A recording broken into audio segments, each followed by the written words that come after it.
Welcome to the Small Steps, Big Wins podcast. I'm dedicated to helping you take control of your life. Together, we'll explore practical tips, expert advice, and inspiring stories to help you overcome obstacles and achieve your goals. Making small changes is possible and can lead to big results. Are you ready? Let's go do this. So, how dare you think that you could write a book? I don't even know how you got that wild idea in your head, but that's what we're here to talk about today. I think it has something to do with my coach. So, guys, so the whole time she's going to try to praise me, I'm going to try to deflect the entire time. It's like the Matrix out here because she gets all the credit. So, tell people a little bit about your backstory, kind of that whole thing, and we'll kind of get started from there. Yeah, I hate that question because when you're, I really do, because when you've lived over a half a century, you know, it's like, how do you condense it into 30 seconds? Yeah. You can't. Yeah. And I really did think about this because I knew you were going to ask me. And you're like, who am I in a nutshell? Well, let's see. Since I started coaching with you, that was 14 months ago. And I know you're going to deflect it, but I'm going to say it anyway. In that 14 months, I have changed my career dramatically. I moved halfway across the country. I ramped up my podcast. I joined a 10-month-long coaching program. I wrote a book. I'm in the process of getting divorced. And I became anti-fragile. And you know what? I don't regret any of it, which is a big change from who I used to be. So I don't know. Minimal stuff. Just a couple things. Yeah. And I did a bulk of those actually all at the same time, which from what I realized that, or what people have told me, they're like, people just don't do that. And I'm like, well, I did. I didn't even think twice, move halfway across the country, quit your job and get divorced. I mean, like, it's like, what can I say? Oh, in the process of producing a book. So before we get into the book, what do you think is the top lesson you learned about yourself in that time? The top lesson? You mean through the whole coaching program? Oh, no, just in general, as you sit today. Yeah. I can do more than I think I can. I'm more resilient than I gave myself credit for. And do you think, switching in a different seat now as you're writing this book for other people, is that kind of the message that you're hoping to get across with the book? Yeah, it is. My main message is that you can change. If you don't think you can change, you can. And for the longest time, I thought I was stuck. And when I realized that it's really the story that I tell myself and my life is 100% my choice, that was a big game changer. But it's not like it happened overnight, and it's not like I remembered it right away. Like, some things happened overnight, and then other things, and we found this out coaching together. It was just some things you just had to tell me again and again and again, because for whatever reason, it didn't stick. It's not that it wasn't true. It's just that it didn't stick. And I think I learned that and it's true for other people that you meet too. It's not always a one and done. We think we should talk to people and they should remember exactly what we say the first time and be able to retain that information. And that's not always true. I mean, sometimes we need a reminder. Here's a simple kind of explanation of that. So, like, when you need a drink of water, you go to the sink and you get a drink of water. When you drive home from work, you just drive home from work. You stop at the stop signs. Like, these behaviors and the beliefs that we have about ourselves are ingrained subconsciously. And everybody knows the stat, but 80%, 90% of what we do is based on your subconscious behaviors. Sure. And so the repetition is not a pattern that is easy to knock off. And so you have to keep hitting it. But what happens is that I think people create a self-awareness level. And then when you create the self-awareness, then you can fix it, right? Because not it's the same by any means. But the number one question that addicts ask me is when am I going to stop craving it? Like, that's the number one thing. And it's like, it's the same thing when you're trying to change who you are. Like, when is this damn change going to take place? Yeah. Well, I am done with this. Yeah. Well, the one thing you said was self-awareness. I think that was the other biggest takeaway, or the biggest transformation for me, was becoming very, very self-aware to the things I was saying, to others, to what I was saying to myself, to my actions, down to even, it's funny, like even the food I was eating or the behaviors that I had, just as more of a, not to mention the word, not to say the word again, but this self awareness where it's like, wait a minute, it's not on autopilot. It takes a little bit more mental energy to think about what you're going to say before you say it. I still struggle with it sometimes, but now I pause, I slow down, and I tell myself, and I remember that my words are critical currency. My Mm-hmm. words do matter. How Mm-hmm. I perceive a situation or how I talk about a certain person does matter. And that was another, I mean, I had lots of big takeaways coaching with you. And then out of that, I did write the book. I had a lot of realizations through that.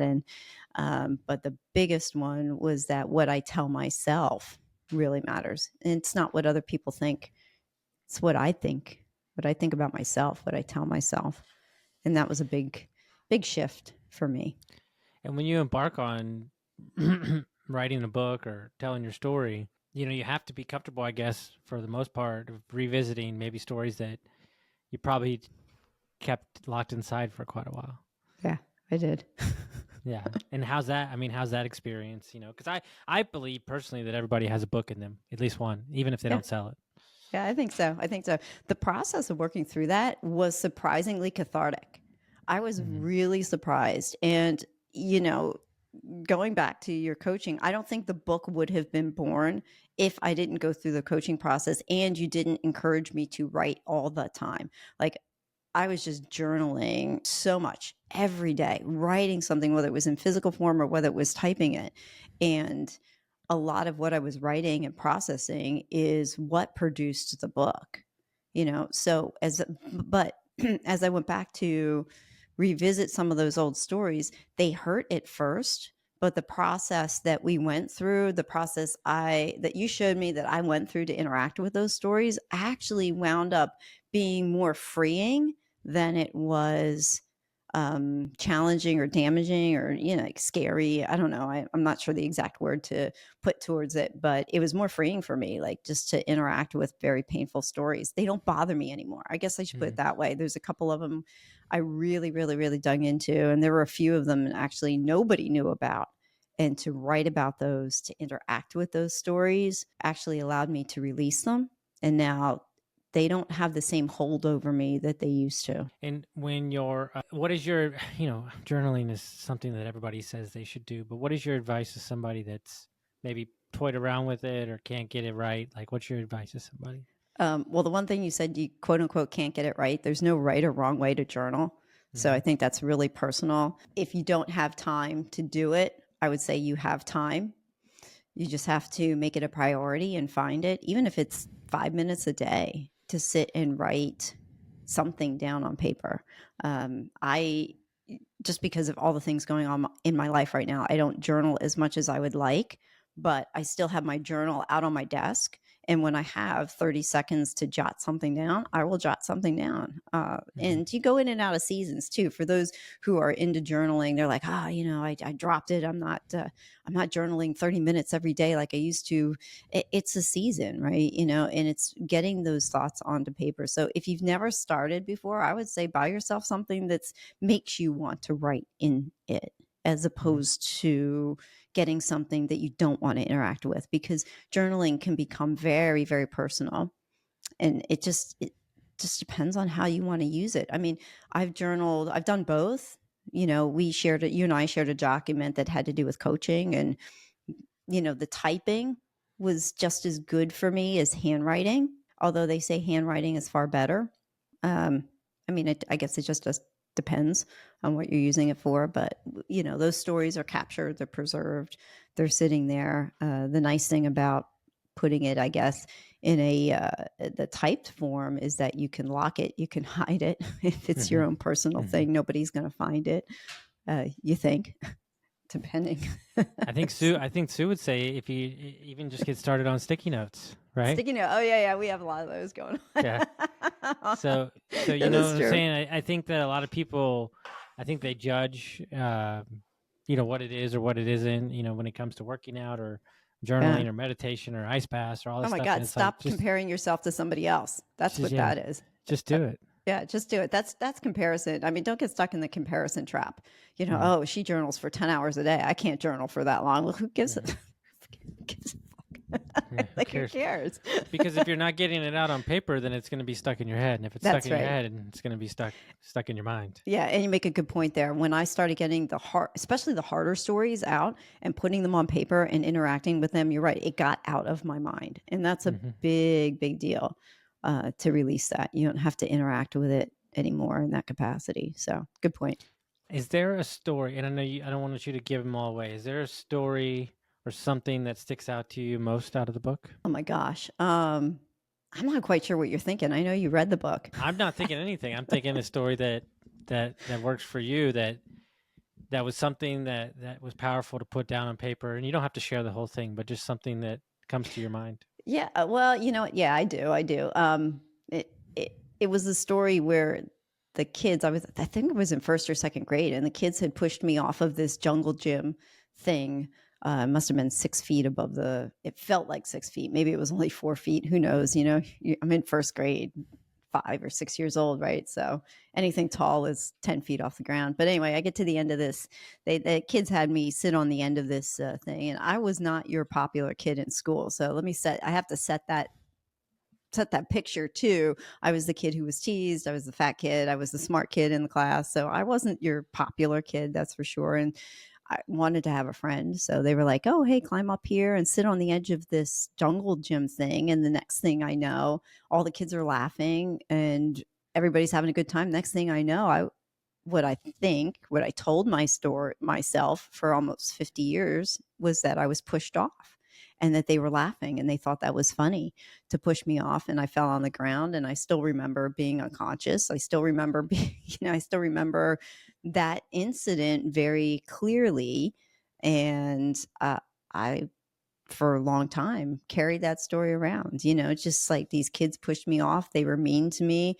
It set up my thought process that nobody likes me. And so it just went down the wrong road. Right. And so I carried that story for a long time. When I wrote it out and I interacted with it, and then I think, I don't remember, it was a coaching session. You said to me, you kind of like blew my mind and said, well, maybe if they really weren't laughing at you, maybe it was just something else. And I realized at that point was that, oh my God, I've been telling myself a story that may or may not be true for a long time. So I wrote I wrote a letter back to the kids saying, maybe you didn't really, push me off there. Maybe I carried this story around. And yeah, that's one of the more memorable stories out of my book. So lesson learned is that it's not what you think. It's not always what you think it is. That was the lesson learned. I mean, anybody listening, like, that's 45 years, 42 years, guys. Like, it's not the first time I've heard it. I was at a workshop in Austin. Woman, similar story, not the same, but similar, 62 years old, like in full on tears from breaking through a story when she was 5 years old. Like, it's just, and it's because they're stored away and they're hidden. And, that's why journaling or working with somebody helps, because, you're going to allow it to remove from the head down to a piece of paper or just out of your mind. And it's going to, the freeing feeling of that is that weight is going to feel so much lighter. Oh, absolutely. 100%. So you go out and you say, I'm going to write a book. And how did you, or maybe you don't, maybe you're still dealing with it. How do you combat, the million of people out there who want to start a podcast, want to post on social media, want to write a book? How did you push yourself through those doubts of knowing that you could launch a book? And it's coming. So we still got to get across the finish line, but it's like it's weeks away. So, well, at the time of this recording, it is 2 weeks before the ebook is released. So, and then 4 weeks till but once the ebook is out, the paperback is close to follow. Pushing through the doubts. That's an interesting question. The podcast, both launching the podcast and the book. I'm trying to remember. I don't think I had a lot of doubts with it. It was more like, okay, if I launch this thing and I fail, what do I have to lose? So the podcast for me was a win-win regardless. I didn't feel like if it shut down, it was a failure. And if it kept going, it's like, hey, let's go see where this leads to. With the podcast, I mean, that's how we met. If it Mhm. wasn't for the podcast, I wouldn't have known that you were a coach. I wouldn't have never met you. I wouldn't have met my podcast producer, Mark, who's your producer, who's amazing. I've gotten so many different perspectives. I've had great conversations. I've met a lot of people. So from the podcast, the doubt, I think I had more problem with, am I good enough to do this, Mhm. rather than doubting it. And that was more or less in the beginning. And it was just a skill set issue. When I got over the fact that it's like, hey, you can improve every time you do something, then it wasn't that bad. With the book, doubt, yeah, sometimes I wondered whether or not it was going to get over the finish line because it was taking longer than I wanted it to. And then Mhm. I realized that no, all things happen in perfect timing. So Mhm. I started writing the book middle of January, right? And I Mhm. think I was done by what, March? Yeah, I think so. Pretty much so. It was completely done. All, I think 15 chapters, 14 chapters. The way at the moment, the way that it's going through, it's about 170 pages Mhm. when it comes Mhm. out. And I went through a little bit. I doubted whether or not it was going to get over the finish line. And then I thought, well, I told myself, you know what? This book isn't for me. If I help one person, then it was worth it. Mhm. Same thing with the podcast. I don't have a very large following for my podcast at the moment, but there are maybe 40 faithful people that listen. Mhm. And if those 40 people are helped and they enjoy it, and every once in a while I get to get a text, it's like, hey, I love your podcast interview with so Mhm. and so. It's like, then, okay, that makes it worth it for me. So I Yeah. don't doubt that much anymore. I mean, most of you know my story, so I'm not telling you anything new. But I didn't look at the like the listeners, like the downloads, for like almost 3+ years, and Mm-hmm. even when I did look, it was on accident because I had to fix something. And I was really mad that I looked. But What was the number? Do you it remember? was big. But what I'm that's not the point. The point is that when I got started, I met my producer and I said, look, don't, for the life of me, don't tell me, don't, like, that's not why I'm doing it. So like I'll get caught up in the numbers. Mm-hmm. And one time I begged him to tell me, like 6 months. Like I was like, dude, tell me, or like you're gonna get fired. And he's like, dude, whatever, you told me. He said, all I can tell you is that it's going up and to the right. Yeah. And I wish we would judge our lives more on up and to the right. Mm-hmm. And when you put out content and you put out this book that you're putting out, like, I think it's so cool that somebody could pick it up 20 years from now and it could like change their life, or Yeah. like they could pick up a podcast episode 20 years from now. Like, that's the point of content. Like, it's a Mm-hmm. vault Mm-hmm. of where you were. And what I find even more fun is like, you and I can do this interview now, and then we can do the interview in 2 years, and like to see where you are, where you came, like my friends that come on, like that's Mm-hmm. fun to me. And I Yeah. think if more people took that tactic, they wouldn't get so stressed out when you're just putting stuff out, man. Yeah. Yeah. And you take a 40-year time horizon on it. Mm-hmm. I think that Mm-hmm. was the other thing that blew my mind. I really appreciated when you told me that the one time, because I live life with urgency, right? I got to get something done right now and it has to be accomplished right now. And you said to me, well, why don't you just put it on a 40-year time horizon? And that was really freeing, to be honest. And I realized, oh, wait a minute, I can accomplish all those things I want to accomplish. I just don't have to do them right now in the next 6 months. I could Mm-hmm. take a little bit Mm-hmm. longer to do it. So lay us out the book a little bit. Give us a brief overview, kind of explain what's the name, all that kind of stuff. Oh, yeah, yeah. All the fun things that go with that. So the book is called Small Steps, Big Wins, after my podcast. And the gist of the book is that I walk through post-traumatic growth.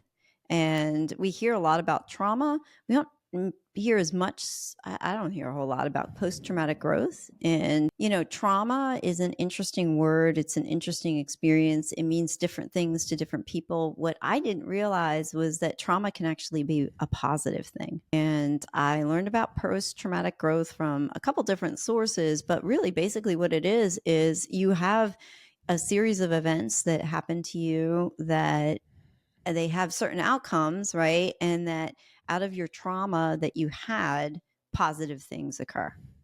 So the second part of my book unpacks a number of situations and circumstances that I walked through that caused my own post-traumatic growth that's out of things that happened last year. So there are 5 different distinct areas for post-traumatic growth. One is personal strength. Another is appreciation for life. The third is relationship with others. The fourth is spiritual or existential changes. And the fifth is new possibilities. And all 5 of those have been documented. There's a couple guys, Tadici and Moore, I believe I'm pronouncing it correctly, about 30 years ago, did research on post-traumatic growth. So I wasn't making all this stuff up. I was basing a lot of what's in my book on research, other books that I've read, realizations that I had as I went through each of those circumstances. I'm not going to unpack them now, but I explain what I went through in each of those categories in the book, and then talk a little bit prior to that about, just a little bit of my background and story. And pretty much a lot of it has to do with my coaching interaction with you and how we've, things that you and I have talked about and how you've helped me really gain this amazing level of self-awareness that I never had before. So that's the simple answer, but there's more to it than that. And going through the process of story work, which is what you're also trained in and what you had helped me do, that process to interact with all of my stories. And that's also in the book outlined how you can use your stories using the process of story work to work through them. And then, I kind of dub my book an autobiographical self-help book. So, and then there's a couple chapters, one on regret. There's another on, what you tell yourself matters, destiny, and my story's not over. Neither is yours. So that's kind of the 30,000 foot look. Since she's going to make me address my coaching, I guess I'll say a little something. You better. It's a wild, and just so we're clear, everybody, this is my message to everybody that's listening out there, like, get some help from somewhere, support, no matter who it is, whatever works for you, whether it's in the health space, the business space, the mindset space, the life space. It's helped me in my career immensely, get sober, get through my divorce. Like, my coach is my jewel as well too.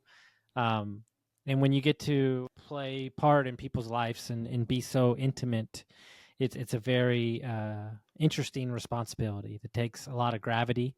It's a lot of weight. But when you listed, like, even though I was a part of all those things, you listed off all the things that have happened in the last 14 months, and I was like, that's a lot. And so, like, it's so cool to play a hand in that. And so I'm so excited for you, for this book to come out. I'm so excited for you to continue to produce the podcast, and you just love connecting with people. And I think what I like the most about the book is it's relatable. It's very easy to consume. It's not going to be over anybody's head. Like, you can take something from every chapter, and it's true. I mean, I think that's the most important thing. It's a life that's been led, and I think people are going to get a lot from it. So I'm very excited. The Kindle comes out October 15th. When does the hardback come out? October 29th. October 29th. Okay. Yeah. And they can get it everywhere? Yeah, it'll be everywhere. Okay. I mean, Amazon, but I think it's like they are gearing up to have it in the bookstores too. Whoa, that's gonna be weird when you walk in and see that bad boy. I know. That's gonna be crazy. I know. Yeah, that's gonna be a little. If you're walking through an airport and you see it, like, you might have to miss the plane. That's exactly where I pictured it. I even designed the cover to be one of those. Yeah, I'm gonna grab that on the way to my plane. Oh my God! Could you Small imagine steps, sitting big down? wins. Could you Yeah. imagine sitting down? Somebody sits next to you and pops open the book like that. Well, my picture's on the back too. Oh, that'd be Lose It Central right there. Yeah, I know. Be like, let me autograph, and they're like, no, I'm good, thanks. You're like, come on, let me autograph. That really is me. Yeah.